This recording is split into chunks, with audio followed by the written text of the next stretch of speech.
जा रहा है। पिछले 24 घंटे में राज्य में कोरोना के 11,489 नए मामले सामने आए हैं। वहीं पिछले 24 घंटे में 1,10,63 लोगों की कोरोना जांच हुई है, जबकि 24 घंटे में 5,308 कोरोना संक्रमित ठीक भी हो चुके हैं।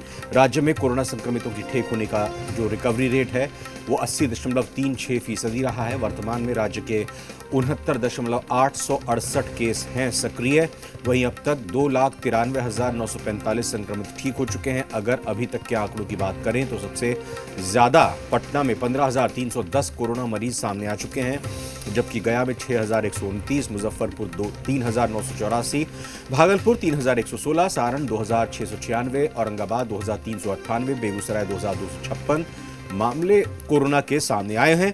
वहीं स्वास्थ्य विभाग के प्रधान सचिव प्रत्यय अमृत ने कहा है कि सभी अनुमंडलों में क्वारंटीन कैंप खोले जाएंगे, जिसके लिए सभी जिलों के डीएम, एसपी को पत्र लिखा गया है।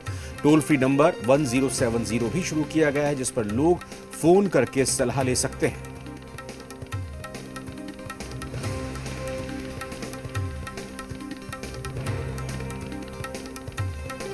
तो इस वक्त ये बड़ी और अहम अपडेट आपको दे रहे हैं राजधानी पटना को लेकर, बिहार को लेकर। क्या यहां पर कोरोना को लेकर स्थिति है? रितेश हमारे सहयोगी इस पूरी खबर पर नजर बनाए हुए हैं, हम उनसे बात करेंगे। रितेश, आंकड़े बढ़ रहे हैं और जो रिकवरी रेट है वो लगातार घट रहा है। चिंता की बात यही होनी चाहिए। इस वक्त सरकार कह रही है, आश्वासन दे रही है, दावे कर रही है कि सब कुछ ठीक है और हो जाएगा। जी बिल्कुल रविंद्र, आपने एकदम सही बात कही, क्योंकि लगातार कोरोना संक्रमितों की संख्या बढ़ती जा रही है। अब आप देखिए कि पिछले 3 दिनों की ही अगर बात कर लें तो 10,000 से ऊपर लगातार मामले सामने आ रहे हैं। कल अगर बात करें 24 घंटे में 11,489 मामले सामने आए हैं। पटना की बात करें तो पटना में भी 2,600 से ऊपर मामले सामने आए हैं। इसके अलावा कोरोना संक्रमितों की जो मौत है वो भी लगातार बढ़ती जा रही है। 55 से ज्यादा मरीजों की 24 घंटे में मौत हो गई। सिर्फ पटना की ही बात कर लें तो 27 लोगों की मौत हो जाती है। जो संक्रमण का आंकड़ा है रविंद्र, वो लगातार बढ़ रहा है, लेकिन जो यूएसपी थी हमारी, यानी कि हमारी जो रिकवरी रेट थी, उसमें लगातार गिरावट दर्ज की जा रही है और अब ये 80% पर आकर सिमट चुका है।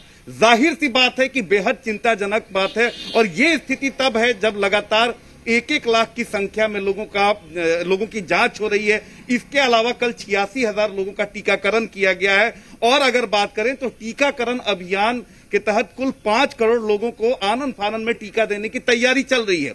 तमाम तरह की तैयारियां हैं, तमाम तरह से प्रिकॉशन लिए जा रहे हैं, लेकिन आंकड़े जो हैं वो कहीं से भी कम होने का नाम नहीं ले रहे हैं। क्योंकि अगर बात करें तो ग्राउंड रिपोर्ट हम लगातार दिखा रहे हैं, लगातार हमारे रिपोर्टर्स जो हैं वो ग्राउंड पर मौजूद हैं। तो जो सख्ती होनी चाहिए रविंद्र, उस तरह की सख्ती नहीं दिख पा रही है। जब राजधानी पटना में ही उस तरह की सख्ती अगर नहीं दिख पा रही है तो आप कल्पना कर सकते हैं कि 38 जो अन्य जिले हैं वहां पर स्थिति क्या है। तो एक जागरूकता जो चाहिए लोगों के बीच में, एक डर चाहिए, एक सख्ती जो पुलिस प्रशासन का होना चाहिए, उस तरह की बात नहीं दिख पा रही है। अभी भी सब्जी मंडियों में भीड़ है, बस स्टैंड में जो सरकार ने नियम बनाए हैं उन नियमों को पालन कराने के लिए कोई नहीं दिख रहा है। तो जाहिर सी बात है कि ये जो लापरवाही है बाकी अन्य लोगों के जान पर भारी पड़ रही है।